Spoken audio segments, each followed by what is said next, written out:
Hi, my name is Tanja Zdolsek Draksler. First of all, thank you for the invitation. I'm going to share my screen now.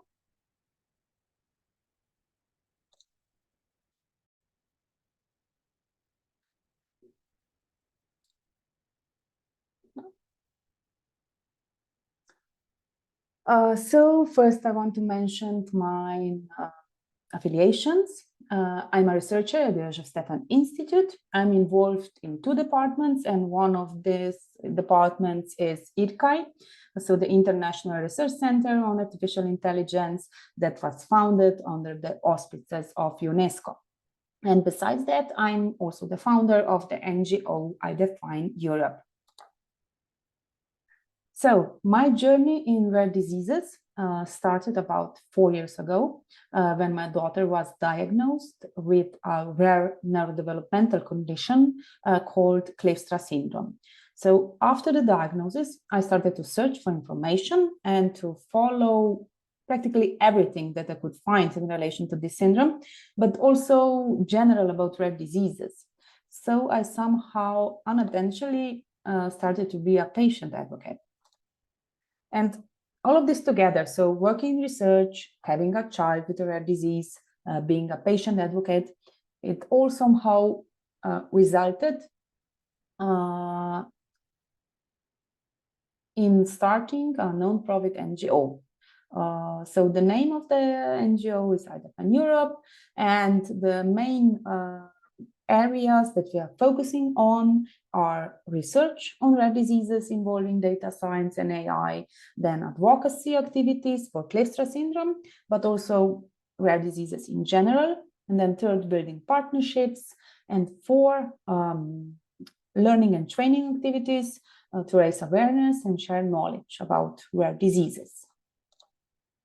So speaking about AI in rare diseases, AI methods are being used practically everywhere already. So for example, we can say in diagnosis, and this would be like deep learning facial analysis for diseases that have distinctive facial features, and Kleefstra syndrome is also one of them.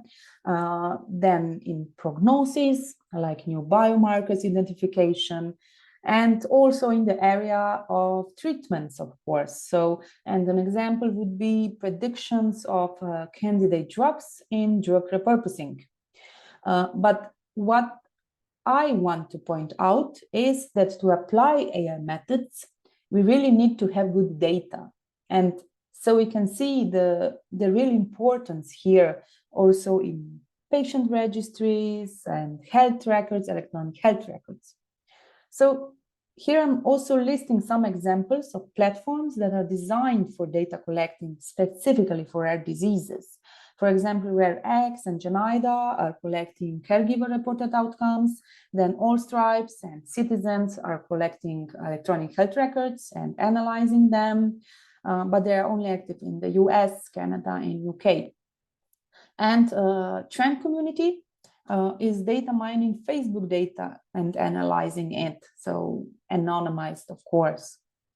And the most important message is that if we want to understand complex systems, such as rare diseases, so we need data, as already said.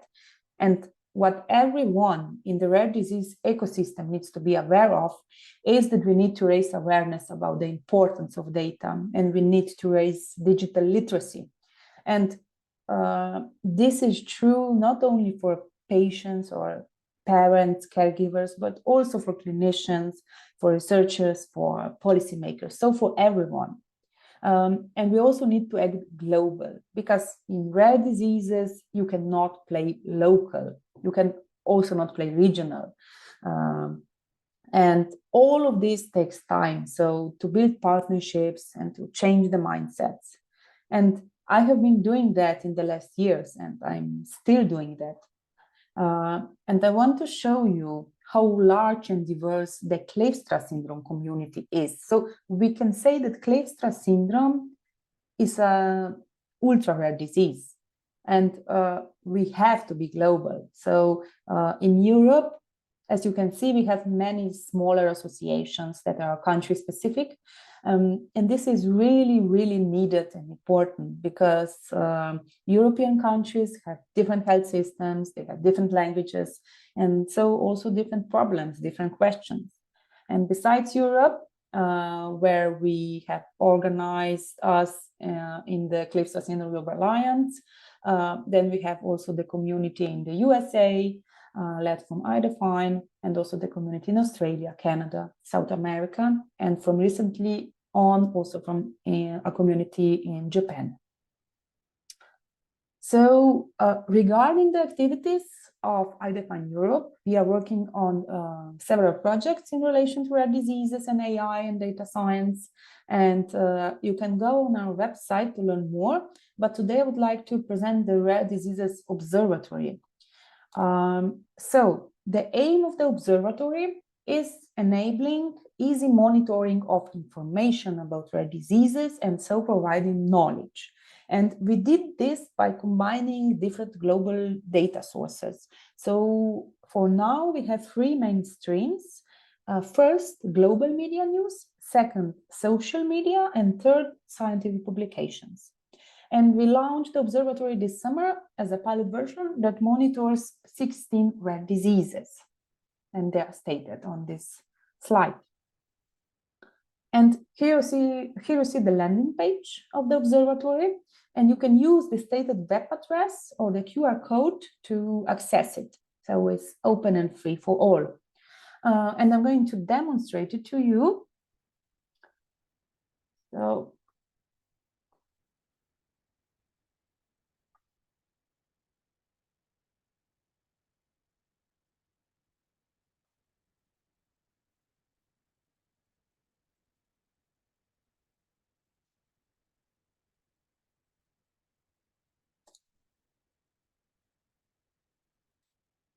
okay. So at the landing page, you will see some basic information, and then scrolling below, you will see the monitor diseases at a glance. So this means that you can immediately see which rare diseases are the ones having the momentum, meaning that they are having the awareness from the general population and that they are being researched, which can be observed with the number of media news and social media posts and the number of scientific publications published. So you can also play a little bit around this visualization. So now this visualization is showing all the data sources together, all the numbers together.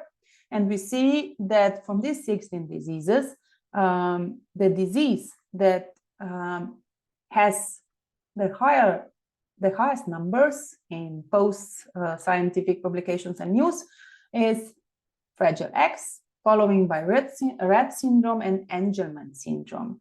But we can also, for example, see for the news, represented in the news, the most representation gets Prader-Willi syndrome and Dravet syndrome, following from Rett.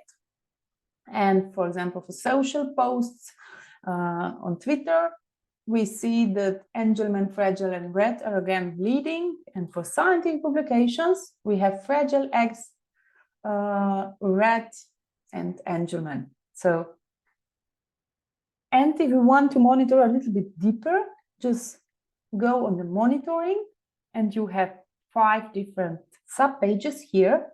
The last 2 are still being developed. But for example, if we go on global news, click on global news,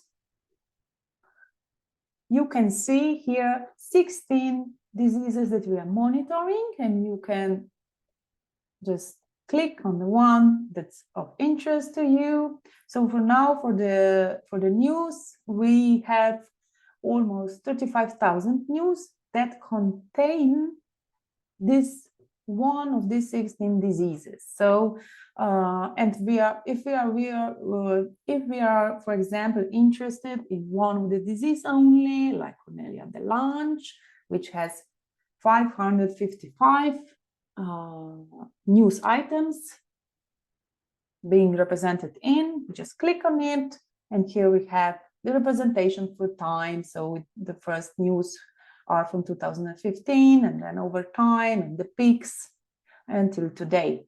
And you can just easily then go back, just exclude Cornelia de Lange. So, and you will again get all of the 16 diseases. You can then see the appearance in the news through time for all of these diseases. You can just easily click or exclude a disease. Then you have the sentiment analysis showing the emotional tone of the text. And at the end, then you have the news, the media news, showing the date and time of publishing, news title, and then also name of the author, if available, and source of global news. So which magazine, newspaper, e-news platform published this. Like, for example, here you see South Wales, Argus, Free Press, and so on. So if we move on to social media, so we were using the data from Twitter recently. And also here we have the 16 diseases. So altogether, there are more than 400,000 of tweets containing these keywords of these diseases. And again, monitoring through time from 2008 till 2023. And you can again exclude some if you want, if you are not interested in sentiment analysis. And at the bottom, you have the tweets. So showing the date and time of publishing and the content of the tweet, and you can then just go through and read the ones that are interested to you, in interest to you. And the third one are scientific publications. So here we again have the 60 diseases. And for example, these are the records altogether of scientific publications. And for example, we are interested, of course, in Kleefstra syndrome. We just click on it. So Kleefstra syndrome appears in 355 scientific publications. And this is these are publications for time. So they are expanding, which is great. And here we have also something new. So a map showing scientific publications per country, and it's color coded. So for example, here we can see that the red one, so being the most, having the most publications, is for Kleefstra syndrome is Netherlands, which is also true. And at the bottom, you have then the scientific publications, so date and time of publishing, and title, and institution of the author, and also the DOI number. So you can then easily search for this paper on the web. Okay, so now I'm going to back to my slide.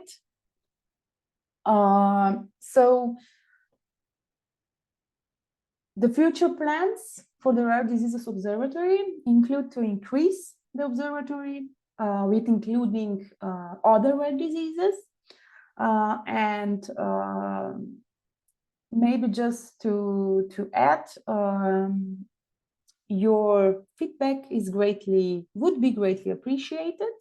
So if you're interested, please use the QR code to access the prepared feedback form. And to conclude, rare diseases are a global problem, and we will be happy to get connected to new people and organizations. Please feel free to contact me. Here are also the web pages and my emails.